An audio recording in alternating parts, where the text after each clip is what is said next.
के लड़के के साथ हो गई। बाल्य अवस्था से ही दोनों साथ रहने लगे, साथ शिक्षा ग्रहण करते, साथ खेलते कूदते। दोनों की मित्रता इतनी गाढ़ी हो गई कि दोनों एक दूसरे के बिना रह नहीं पाते। समय बीता, दोनों जवान हो गए। एक दिन बनिए के लड़के को उसके पिता ने कहा, बेटा अब तुम युवा अवस्था में आ गए हो, ज्यादा दिनों तक बहू का मायके में रहना ठीक नहीं है। तुम अपने ससुराल जाओ और अपनी पत्नी को ले आओ। पुराने समय में छोटी उम्र में ही बच्चों की शादियां कर दी जाती थीं। जब लड़का लड़की जवान हो जाते तब लड़का लड़की को अपने घर ले आता। बनिए के लड़के ने कहा, पिताजी मैं अपने मित्र राजकुमार जयराज को भी अपने साथ लेकर जाना चाहता हूँ। हमने एक दूसरे से वादा किया है कि हम दोनों एक दूसरे के बगैर कहीं नहीं जाएंगे। बनिया बोला, बेटा मुझे तो कोई परेशानी नहीं है, लेकिन ध्यान रखना तुम्हारी ससुराल में राजकुमार की आव भगत उसकी प्रतिष्ठा के अनुरूप ही हो। बनिए का लड़का चंद्रपाल अपने पिता से आज्ञा ले राजकुमार के साथ अपनी ससुराल की तरफ चल पड़ा, पर मन ही मन उसे पिता की कही हुई बात खाए जा रही थी कि राजकुमार की खातिरदारी उसकी प्रतिष्ठा के अनुरूप न हुई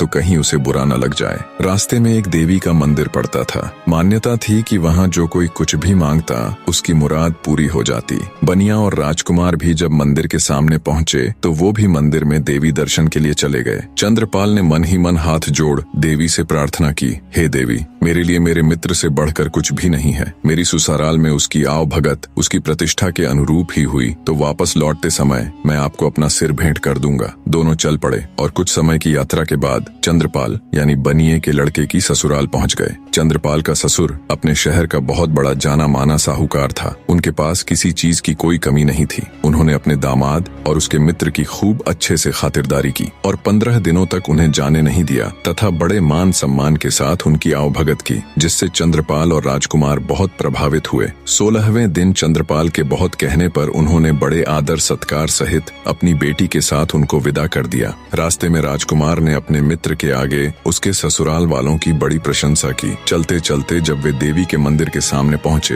तो बनिए का लड़का अपनी पत्नी और मित्र को थोड़ी देर रुकने के लिए कह मंदिर के अंदर चला गया और अपनी प्रतिज्ञा अनुसार उसने अपना सिर काटकर देवी के चरणों में अर्पित कर दिया। जब बहुत देर तक वो नहीं आया तो राजकुमार जयराज उसे देखने के लिए मंदिर गया। उसका कटा हुआ सिर देखकर उसके पैरों नीचे से जमीन खिसक गई। सोचा अगर मित्र ही जिंदा नहीं रहा तो मैं जीकर क्या करूंगा। उसने भी अपना सिर कलम कर लिया। उधर जब नव विवाहिता चंद्रकला को बहुत देर इंतजार करते हो गई तो वो भी किसी अनहोनी की आशंका से मंदिर के अंदर गई। जब उसने वहाँ का नजारा देखा तो उसके होश उड़ गए। उसकी जोरदार चीख से वातावरण दहल उठा। रोते हुए वो देवी के सामने बोली, हे माँ ये क्या अनर्थ हो गया। अपने पति के बिना मैं ससुराल जाकर क्या करूंगी। सब मुझे ही अभागन कह मेरे ऊपर लांछन लगाएंगे। अब मेरे जीने का भी कोई मतलब नहीं रह गया। जैसे ही उसने तलवार उठाई तभी देवी माँ प्रकट हुई और उसका हाथ पकड़ते हुए उसे ऐसा करने से रोक दिया। तब चंद्रकला बोली, हे देवी माँ मेरे पति और उनके मित्र की बलि तो आप ले ही चुकी हो। इन दोनों को तो आपने अपना बलिदान देने से नहीं रोका,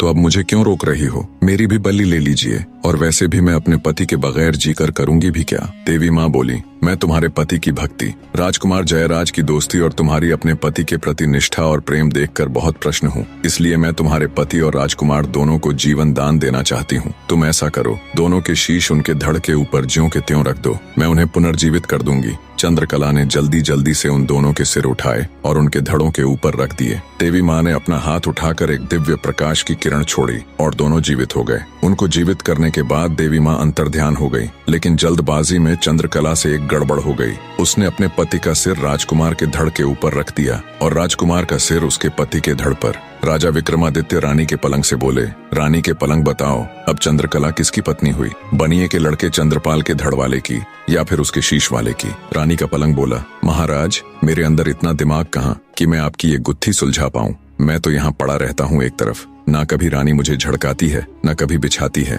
मेरे ऊपर तो धूल जमी रहती है। ये सुन रानी अबोलदे गुस्से से बोली, रे पलंग तेरी ये मजाल, हर रोज तुझे अच्छे से झड़काऊं, हर रोज तेरे ऊपर नई चद्दर बिछाऊं। तू मुझसे तो कभी बात करता नहीं और परदेसियों के साथ तू मेरी झूठी बुराई करता। सुबह होने दे, तेरे 18 टूक न करवाए तो कहना। फिर रानी राजा विक्रमादित्य से बोली, आपके न्याय के बहुत चर्चे सुने हैं, आप ही बताओ चंद्रकला किसकी हुई। तब राजा विक्रमादित्य बोले, हे रानी चंद्रकला उसके पति के सिर वाले की हुई। रानी के बोलते ही राजा विक्रमादित्य बोले, मार रे ढोलिया ढोल का डंका। रानी अबोलदे एक बार बोली। ढोल वाले ने तेजी से ढोल पर डंका दे मारा। डंके की आवाज सुन जेल में पड़े रानी के कैदी भी खुश हो गए। आपस में फुसफुसाने लगे। लगता है आया है कोई मालिक का नेक बंदा जो रानी अबोल्दे को 4 बार बुलवाकर हमें भी इस कैद से आजाद करवा देगा। रानी फिर से एक पत्थर की मूर्त की